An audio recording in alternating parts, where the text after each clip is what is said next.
Here with me now is a Democrat trying to help his party find its way, Maryland Governor Wes Moore. Thank you so much for joining me, sir. I appreciate it.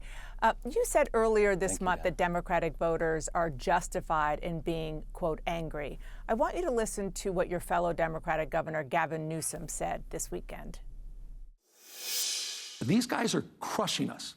The Democratic brand is toxic right now. The problem with the Democratic brand, we talk down to people, we talk past people. We're in a panic. I get it, for good reason. Yes. This guy's not screwing around. Right. But we need to own our mistakes. So we need to own what's wrong with our party. Governor Moore, do you agree with that assessment of your party? Is the Democratic Party brand toxic right now? Well, I think that this is not a new thing, because people have policies that haven't worked for them. I mean, I'm a product of broken policies, right? One of my earliest memories was watching my father die in front of me because he didn't get the health care he needed. That my mother didn't get her first job that gave her benefits until I was 14 years old. And this is a woman who went on to earn a master's degree.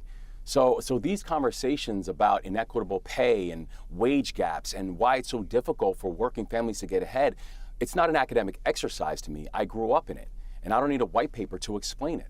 And I think that that's why the answer for going forward, and again, I don't think it's my job to help the Democrats come out of the wilderness. It's my job to make sure that this is Maryland's decade. Yeah. But the thing that I know is that we've got to make sure that it's not about a talking point. It's not about what's the right slogan. It's about delivering results. And that's why I think the answer, what we're seeing here in the state of Maryland, where we have added close to 100,000 jobs since I've been the governor, more jobs in my first 2 years than the previous administration added in 8 years. That we've been able to have historic drops in violent crime in the state of Maryland. The last time the homicide rate in Baltimore City was this low, I wasn't born yet. These are results. And I think that's what people are hoping for, and not just what's the right slogan that's going to move us to a higher platform. Yeah, and I hear you, and I think you're talking about policies, which I understand, particularly since you're the governor of a blue state. And my question isn't so much about slogans, it's about the perception of your party. Is it toxic? I think people need to see how there are actual results being delivered in people's lives. I think people are tired of the political games. I think they're tired of the back and forth and the finger pointing. They just want to know, are you delivering for the people in your state and delivering for the people of this country? And that's the frustration that I think people have of not just a Democratic Party, but I think what we're seeing right now on the national level, where we are seeing where people are struggling with things like rising prices. We're seeing how trade wars are going to inherently, and people, let's be clear, tariffs are taxes, and they're going to increase prices on people's lives.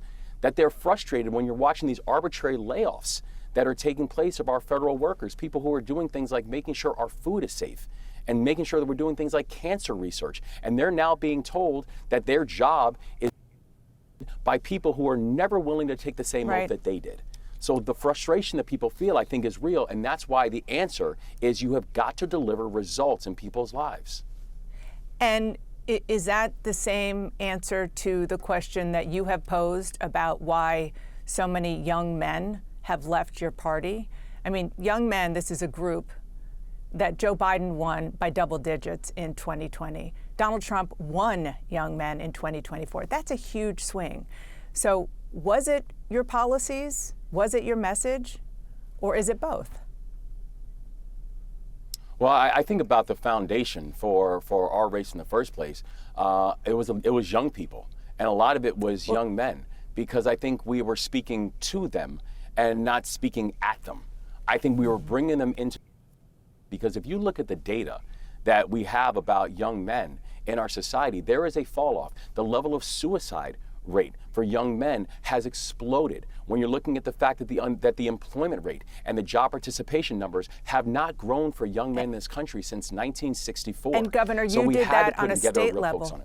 Forgive me, you did that on a state level. Are you saying that that is something that is missing in your party on a national level?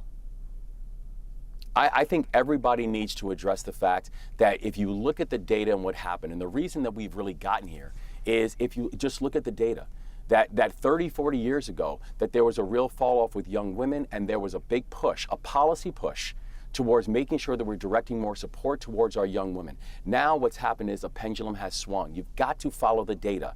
And that's why in Maryland, we have made it an all of government and all of society effort to be able to do things like get more men inside of the classroom, to get more men inside of healthcare, to make sure that we're doing things like reforming of a juvenile justice system and providing more supports for young boys that are falling in the juvenile justice system and giving them a legitimate shot at having a second chance.